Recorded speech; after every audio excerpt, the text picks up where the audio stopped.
Bonjour à toi cher spectateur. Marie Curie de Marie-Noël avait un sacré potentiel. Celui de raconter l'histoire d'une grande femme de l'histoire, celui de raconter l'histoire d'une femme marquante de la chimie et du monde moderne, celui de raconter l'histoire d'une femme qui a changé la face du monde. Et malheureusement, il faut bien le reconnaître, c'est devenu le portrait d'une femme qui est complètement passée à côté du coche.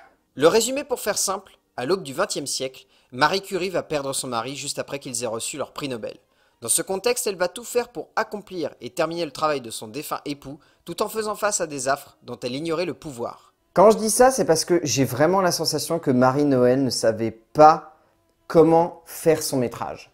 Dans le sens où il y a plein d'idées dans ce film, mais elles ne sont jamais en adéquation avec la base de cette histoire, avec la base du message, avec la base de la femme qui est au centre de ce récit. Pour moi, c'est un peu un énorme gâchis, parce qu'on voit le potentiel, il est présent, il est là, par moments on le sent même face à la caméra, mais on a cette sensation que Marie-Noël ne sait pas du tout quoi faire de son récit, et que du coup elle part complètement en vrille. Et pourtant, elle avait un potentiel monstrueux. Une telle femme méritait un portrait hors du commun, un portrait à la hauteur de son travail et des conséquences bénéfiques que celui-ci a eu sur le monde qui aujourd'hui nous entoure et nous laisse vivre.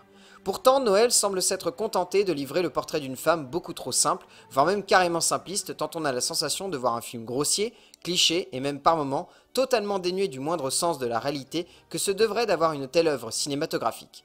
C'est en cela que le film est triste, mais malheureusement qu'il montre également un certain potentiel gâché. En termes d'écriture, Andrea Stoll et Marie-Noël, elles ont souhaité écrire, on va dire, un personnage qui soit avant tout humain. Ce qui est une très bonne idée. Je trouve ça très intéressant lorsqu'on choisit de regarder l'humain au-delà de l'icône ou même voilà, de la personne historique qui est Marie Curie. Le souci, c'est que ce regard humain est un petit peu à l'image.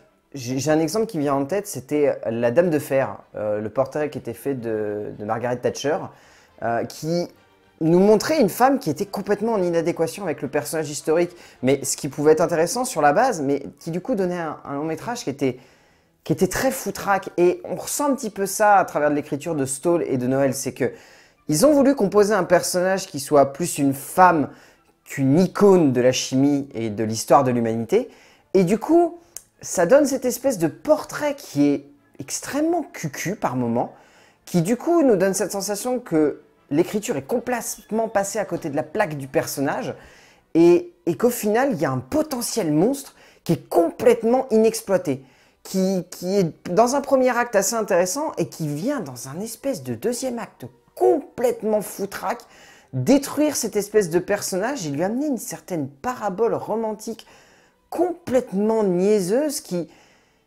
vraiment ne sert à rien en fait. C'est juste ça, ça ne sert à rien. Ce qui me dérange au-delà de cette manière de concevoir le personnage, c'est ce regard que les scénaristes portent sur elle. Cette manière de regarder cette grande femme de l'histoire de la chimie comme un simple objet de fascination sexuelle pour un homme et comme une femme finalement beaucoup trop simple. Attention, cela ne veut pas dire que le personnage n'est pas intéressant, mais le réduire simplement à cela donne la sensation que cette femme n'avait pas la carrure pour porter les découvertes qu'elle a pourtant apportées au monde, ce qui est un petit peu dommage. Alors, comment résumer la mise en scène de Marie-Noël? Ça part complètement en vrille. Il y a des idées à la seconde. Là-dessus, on ne peut pas lui nier quoi que ce soit à Marie-Noël. Elle a plein d'idées. Mais elle a tellement d'idées qu'elle attrape son film et elle semble vouloir lui faire avaler des idées à la seconde, mais qui n'ont aucune logique avec le genre du film. C'est-à-dire, on est sur un drame historique avec des affres de biopic qui, dedans, ont des idées de films d'action, de films de genre et d'effets de style complètement rétro qui ne sont jamais en adéquation avec le genre du métrage.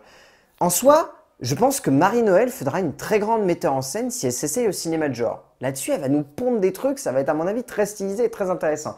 Mais en l'état actuel, sur le film sur Marie Curie, les séquences en split screen, les génériques avec des danseuses du début du 19e siècle, les séquences d'ouverture dans le désert avec des lumières néons, je vois pas vraiment le but. Et je vois pas vraiment en quoi ça donne une perspective au personnage en fait. Voilà, comme c'est assez bien résumé, la cinéaste bourre son film d'idées, qui en soi pourraient être bonnes, s'il s'agissait d'un film au contexte proche du thriller ou du film d'action. Mais malheureusement, il s'agit avant tout d'un drame humain, et avant tout féminin. Et encore une fois, malheureusement, le contexte du métrage ne marche pas. Je garde en tête cette séquence de début de générique assez incompréhensible dans le genre, qui nous montre une Marie Curie se baladant dans les rues de Paris de nos jours. Comme si finalement, Noël ne savait pas vraiment ce qu'elle voulait faire de son personnage. En termes de casting, c'est assez intéressant ce choix d'entourer ce personnage féminin de que des acteurs masculins. Des acteurs masculins qui sont bien, mais sans plus. Il y a même des fois assez mauvais. Je trouve Malek Zidi, par exemple, complètement à côté de la plaque. Arié Vovsaler à côté est bien, comme Charles Berling. André Wilms, je le trouve excellent. Vraiment excellent. Je noterai également Piotr Gowlacki dans le rôle d'Albert Einstein, qui a plutôt une belle interprétation. Mais surtout, le film vaut le coup parce que Karolina Gluska, elle essaye de se donner à fond pour le personnage. Mais c'est pas complètement ça, malheureusement. En soi, les acteurs sont loin d'être mauvais. C'est juste qu'ils semblent donner simplement le strict minimum, à l'image de la jeune Karolina Gluska, qui ne semble pas convaincue par son personnage, ou alors simplement qui ne semble pas savoir comment l'interpréter. Au final, Marie Curie, bon, c'est clairement un biopic avec un potentiel complètement gâché. C'est un film qui avait plein d'idées, qui aurait pu les exploiter correctement, mais qui ne le fait pas. C'est un film qui avait un sujet hyper intéressant et on sent que l'auteur est passionné par ça, mais du coup, elle se perd dans un foutraque d'idées de cinéma qui ont rarement un rapport en fait avec le genre qu'elle investit. Et du coup, ça fait de Marie Curie, de Marie-Noël, un film qui passe complètement à côté du coche, mais qui est bourré d'idées. Donc en soi, si vous voulez voir un potentiel gâché par trop d'idées de cinéma qui ne sont pas en adéquation avec le genre, allez voir Marie Curie. Sinon, je vous le déconseille parce que dans le genre, ça peut vous sembler extrêmement long et pas très intéressant malheureusement. A plus!